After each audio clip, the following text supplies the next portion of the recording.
Chapter 5 of Frankenstein is a bumper chapter for our analysis. At GCSE, when you've got to learn all of those quotes off by heart, a lot of them will come from this chapter. And at A level, the chapter is just as full of ideas, big references, Shelley developing key themes of the novel. Today, I'm going to show you how we can understand this chapter as full of Freudian significance and also as an example of proto-feminist deconstruction. I hope that sounds good. Before we continue, I want you to read chapter 5. So you've read chapter 5 and are surprised to find that it was all Captain Walton's dream and Victor doesn't even exist. Now, I'm obviously joking. If you nodded along to any of that, you probably need to read the chapter again. Let's remind ourselves of some of the key themes that are there to be spotted in the chapter, which we've already been introduced to in previous parts of the book. So, we've got the abuse of science, immoral experimentation, mastery over life and death, romantic striving, enlightenment, rigid thinking, and the Gothic uncanny. These are all present in chapter 5 as Victor completes his greatest experiment and brings the creature to life.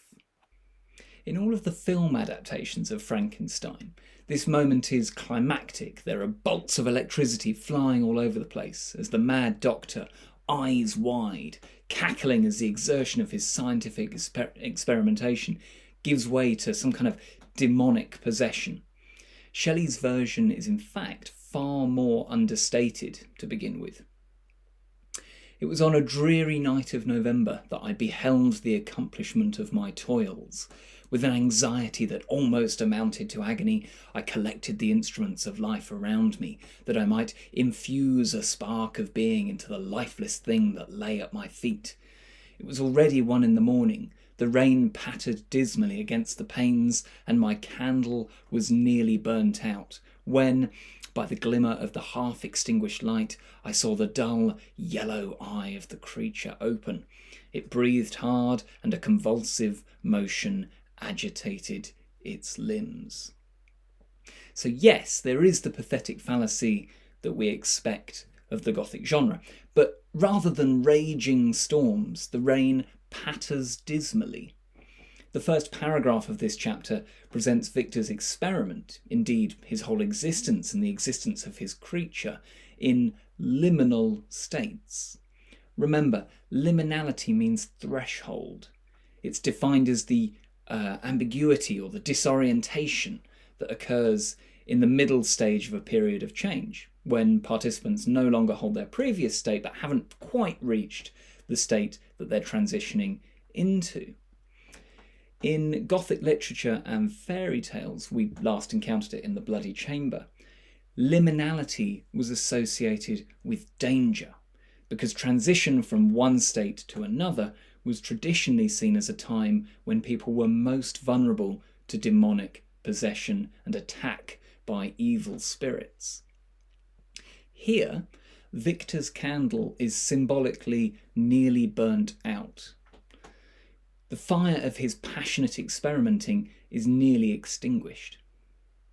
This liminal image leaves the reader with a big question. Is his candle going out because we're meant to believe his experiment has been a failure? All of his passion was for nothing? Or is the fire going out because it's satisfied, quenched? In this first paragraph of the chapter, Shelley reveals that Frankenstein's creature coming slowly to life is happening in a way that doesn't answer the question. Has Victor been able not just to create life, but to create a human being? In Danny Boyle's stage adaptation of Frankenstein, which I hope you watched on the National Theatre's YouTube channel recently, this issue of creating human life was dealt with in quite an interesting way, examined from an angle that Shelley implies but doesn't fully express as explicitly as Danny Boyle did. Spoiler alert, Victor and Elizabeth end up together, they end up married. In the play version, and I repeat, not in the novel, only in the 2011 play, Elizabeth finds out Victor has been trying to create life and confronts him, essentially saying that the best way to create life would have been to get her pregnant, rather than fussing around with all this scientific experimentation. This points to a really fascinating issue at the heart of Chapter 5, the sexual dynamics of this creation.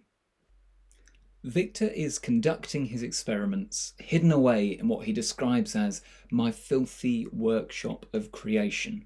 Now, warning, I'm about to do some Freudian analysis here. I'm not the first person to suggest that this space in which he works to create new life symbolically represents the womb from which his artificial life form will be born. This is fairly uncontroversial and GCSE level analysis. At A level, we can go further and begin to look at the Freudian and sexual dynamics involved in this act of creation. Critics like Michael Laplace Sinatra have argued that Victor aims to replace the role of the womb, and therefore of women, with an Enlightenment scientific process. Remember how in a previous lesson we discussed that the Enlightenment was considered male and rational, in tension with the female romantic and sentimental. It's in the Mary Wollstonecraft lesson if you want to go back and remind yourself. Here, Victor is at his most enlightened as he grubs around in the, ironically, dark room full of severed limbs and human remains. Do we think maybe Shelley is deconstructing those Enlightenment, romantic, female-male dichotomies and arguing that kind of thinking maybe leads to immorality? Seems quite likely, doesn't it? Laplace Sinatra goes further and labels Victor as experiencing womb envy. He doesn't want to replace the female reproductive system. He wants to own and master it. This is neo-Freudian psychoanalysis. Neo-Freudian psychoanalysis. The psychologist who proposed this adaptation of Freud's penis envy theory was Karen Horney. Victor envies what he can't have. In Freudian understanding, this is a kind of erotic fixation. While Sigmund Freud was working a century after Mary Shelley, there's a lot in Chapter 5 of Frankenstein that invites us to analyse it in a Freudian way. Another example is the nightmare that Victor has directly after running away from his creature and leaving it in the lab. He dreams of Elizabeth walking in the streets of Ingolstadt. He goes to embrace and kiss her on the lips. This is the first time Victor's narrative voice has described Elizabeth as a focus for sexual desire, rather than just his more-than sister, who he loves dearly. Something is awoken in him, in this dream, by the act of having brought his creature to life. So the first thing to say about this scene is that his sexual desire for Elizabeth is conflated with his desire to bring the creature to life. He's already described his creature's features as beautiful, and then repeats it. He says, beautiful, great God, as if it's an overwhelming beauty, or perhaps even a beauty that he feels ashamed to recognise. Does Victor fancy his creation? His dream gets even more Freudian as Elizabeth's lips turn livid with the hue of death, the colour of death. Freud described two urges in human beings, the sex drive, eros, and the death drive, thanatos. Both seem to have quite similar physiological impacts on humans. They are both urges. So for Victor's dream state desire to quickly become repulsion at the imagined corpse of Elizabeth is not surprising in Freudian terms. It's all about his urges. It's also massive foreshadowing. Finally, the Freudian coup de grace of this dream sequence, Elizabeth turns into the corpse of his dead mother, and he sees the grave worms crawling in the folds of flannel, a strangely intimate, perhaps even sexual image of bodily invasion. Victor's desires are all over the place. Does he want to save from death, to have sex with, or to create? Does he want to do these things to his mother, to Elizabeth, or to the creature? Looking at the scene through a Freudian lens, we can argue all of the above. So why does Shelley do this, especially considering she hadn't read Freud's work, and that would have been impossible without, of course, time travel? Why does she bother? What possible intention does she have for the chapter? All of this action coming from Victor's Freudian id is fundamentally irrational. It's the opposite of the scientific process. No matter how much he is depicted as presenting himself to only follow the rules of science, the protagonist of this novel is irrational and driven by his urges. Perhaps strangely for the scene that I've just described, this makes him far more accessible and human to us as a reader. Other people have argued that the scene is a proto-feminist deconstruction of typical gender roles. Victor performs the innately female act of creation.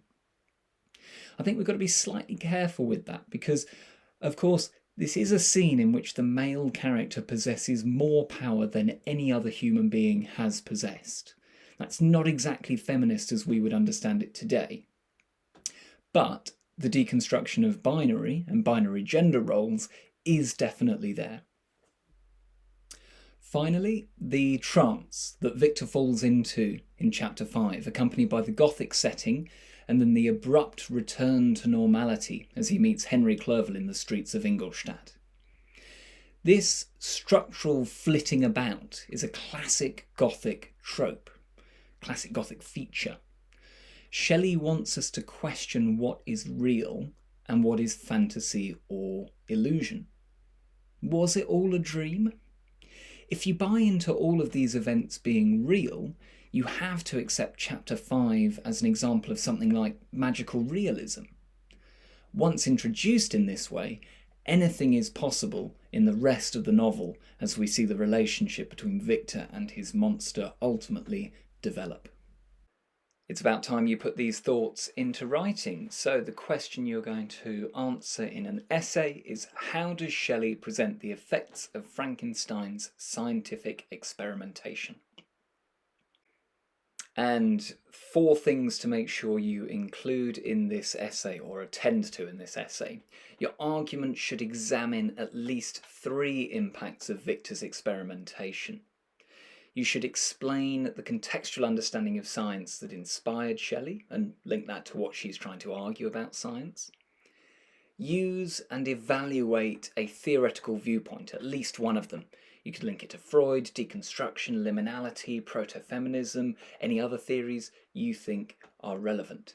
And finally, you've got to support your argument with analysis of Shelley's use of language, structure, and form. So there we have it, chapter 5, one of the most important, most pivotal chapters in the novel. Good luck with the essay. I hope you enjoy writing it. If you have any questions, contact me via email or on MS Teams. In our next lesson, next week, we'll be looking at chapter 6 and beyond. Bye for now.